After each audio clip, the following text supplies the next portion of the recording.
Today we'll be giving a gameplay overview and review of the game Dracula's Feast, designed by Peter C. Hayward and published by Jellybean Games.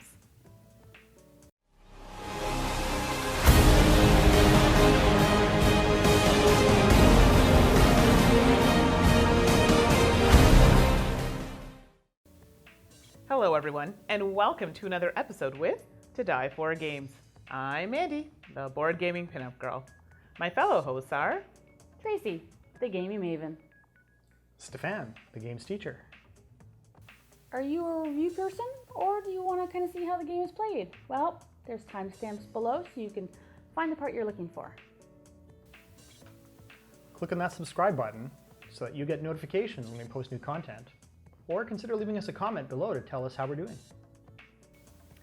Dracula's Feast plays in about 15 minutes, is suggested for ages 10 and up, and accommodates 4 to 8 players. We've got Dracula's Feast all set up and ready to go, so let's get to it. Objective. Dracula has invited all of the townsfolk for dinner, but some monsters have crashed the party looking for a tasty townsfolk snack of their own. Each player takes on the role of a famous monster and must learn each other player's identity so that they can denounce them and have all of the delicious townfolk for themselves. So Mandi, tell us what's inside the box. Components: 9 guest cards, each with a matching accusation card, Alucard, Boogie Monster, Dr. Jekyll, Dracula, Magic Mirror, Trickster, Van Helsing, Werewolf, Zombie. 8 reference cards, 10 yes cards, 10 no cards, and the rulebook. All right, now that we know what we were playing with, how do we set up? Tracy? Set up.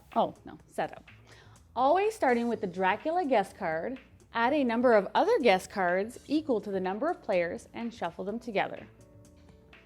Place the matching accusation cards in the center of the table. Then give each player a yes card and a no card. These are kept face down.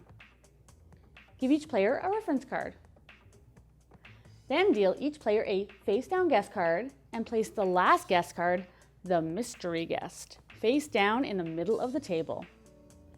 Each player should secretly look at their own guest card and make note of their special ability, detailed on the reference card. Well, now that we are all set up, how do we play? Stephane? Gameplay. On your turn, you can take one of the following 4 actions. 1. Question. Ask another player if they are a specific guest. That player must now secretly hand you their yes or no card, indicating truthfully whether yes, they are that guest, or no, they aren't. Look at their card and return it to them. 2. Dance. Ask another player if they wish to dance. If they accept, temporarily exchange guest cards with that player, look at each other's guest card, and then return them. If they refuse to dance, nothing happens. Note, once 2 guests have danced, they cannot accuse each other for the rest of the game. 3. Accuse. Place an accusation card in front of another player or the mystery guest. If the accusation card matches their guest card, it is revealed and they are banished from the game. Otherwise, if you wrongly accused a guest, do not reveal their guest card and you are banished from the game instead.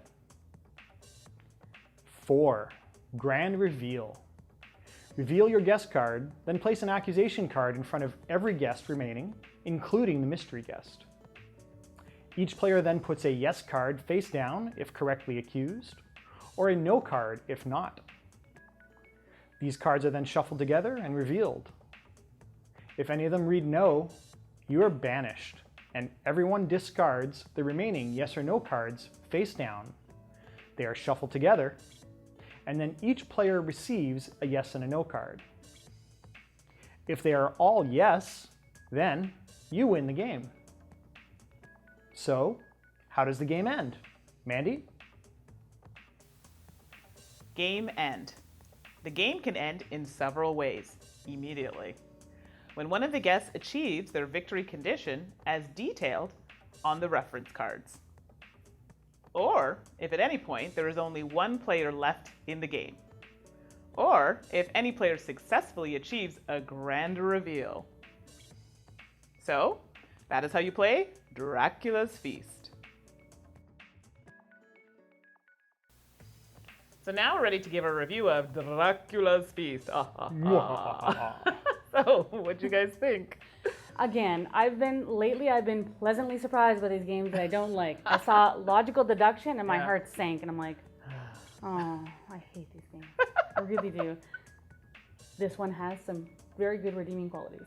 Okay, that's good. I agree. Hidden roll and deduction games are not usually my thing. They boil down to logic puzzles. This one, the way the information is revealed, though, I think makes it a little less of a logic puzzle, and I enjoyed it. So I liked this game. As someone who has problems with games that have a lot of use of your memory, this would be difficult. If you have problems memorizing or remembering things, this game I find will cause you a bit of difficulty. So for me, I found that difficult. But overall, the game was good. I liked it because normally, again, I see those kind of deduction games and I go, oh gosh, here we go. But this one was a pleasant surprise. So artwork and theme. The artwork, I like that they have the different, you can tell which one's the trickster versus the zombie versus Van Helsing. So the art is very easily identifiable, which I do love, and it is pretty bright. But I know a couple of you mentioned something about some text and that not being so good. So. Yeah. The color of the fonts and the fonts they chose, in some cases, the contrast between the font and the background art was a little bit hard to make out from a distance. So when we were playing 6 players around the table, a large round table, and the cards are all in the center, it was hard for some people to kind of see what was on the cards. Right. So maybe something to be thought of for the final production run is, just adjust those choices in fonts and colors a little bit to make those easier to see from a distance. Yeah, I totally agree with that. And just as a reminder, this is a really prototype copy. So texture of cards, quality of cards, size of cards, font, these things could change throughout the Kickstarter, which I believe is going to be closer to the end of October. So bear that in mind as we're discussing parts of the game. Game mechanics. Again, this is you've not just got the logical deduction, but because each character has a special ability that is triggered via certain things that either they have to do or they can't do or someone has to do in their direction. Right. It's very interesting. So I like that. The fact that something like I find with Resistance, everyone's just really doing the same thing. This one, everyone's kind of got a different goal based on what character they're playing, and that makes it very interesting. Yeah, makes it a bit different. Yeah, it combined elements from Werewolf or One Night Ultimate Werewolf, where each character has different abilities, with the pure logical deduction of something like Resistance. So it took a little bit of elements of both and gave it an interesting theme where, you're monsters at a dinner party and, you're trying to feast on the townsfolk. So I really enjoyed that. I thought it was campy humor, but it worked for me. So yeah. So, and one thing I did like about games like Coup and Resistance, they have a card that kind of lists all the actions that a certain character can do. For someone like me who needs that for memory purposes, that would have been really helpful because I think we were just working off of the one sheet. The reference card on one side explained what you could do, and the other side explained what everyone's special ability was. So it was on the other side. And there was one of those for each player. Okay, so there you go. There's my memory. See, tells you how much I remember. So I don't know. I had a hard time with it. I don't know why. When I talk in similar games, Yeah. it's got a lot more going on than just simple deduction. I find, so that's why it can be a little trickier. Then again, I have a problem with Coup. I out myself every time because then I forget. Oh wait, this one does. So I'm just bad at these games in general. So it's not saying it's a bad game. It's more me. So I don't know if there's anything that you could help with someone who has memory or issues like that. I don't know. It just may not be a type of game that I can play well. So similar games. For me, this is actually the closest to Masquerade. Okay. Masquerade has very similar concept of logical deduction, but with that slightly deeper aspect of people have roles.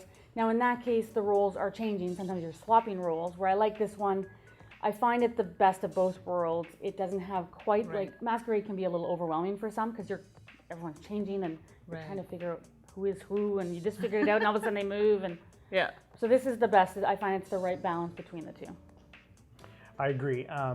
Like Tracy, it does really remind me of Masquerade now that you mention it. I hadn't thought of that before, but definitely has a lot of similarities to that game. So if you played Masquerade before, this would be a slightly different themed variant, or another game like Masquerade that you could try instead. And yeah, it was fun. All right, good. And final thoughts of the game. Final thoughts, I'm looking forward to seeing what they do with it, because I think right now I already really enjoyed it. I'm not sure what else they're thinking of maybe adding to it. Obviously, like I said, maybe a little bit change of artwork, slightly better quality of card, but I liked it as it was so far, so it was thoroughly enjoyable. The prototype copy we got came with a number of blank cards, and it says in the information that we got with the prototype that that's in case they make any changes or rule changes. Right. We'll be able to, I guess, download the new card art or the new additions or things to the game and print them out on those blank cards, so we can update our review copy with the new rules or anything that they add to the game as time goes on. So I thought that was thoughtful, and I really liked it. So overall, this game, it was a good game. I liked it. I probably wouldn't buy it, but for the reasons I stipulated earlier, my memory just doesn't work with these types of games, so I don't fully enjoy them. But the game itself is a solid game. So I think you guys were on the plane that you enjoyed it, you like it. Yeah. I very surprised and very happy that I was surprised. These types of games, they work well with the right group of people. Absolutely. And we had 6 people at the table that seemed to be into the idea and the theme. If you had even one player that was like, then it really tanks the game for everyone at the table. So the fact that we had the right mix of players, it worked. made a big difference, I think. And it's another one of those party games that plays with larger groups. Yes. So always good to have a few of those on hand for those occasions when you need more than a 4-player game. Yeah, and they obviously liked it because they wanted to play it multiple times. So that should tell you something. And this is a group I think that generally doesn't gear towards party games, and they liked it. So. Yeah. Overall, it's good. So, overall, I think you guys are on the thumbs up. I'm giving it a 1. It's not a bad thing. It's just for people it's a heavily reliant game that relies on your memory. So if you have issues with that, you're going to have a hard time, but solid game overall. So that's it for now, and we'll see you next time. Bye.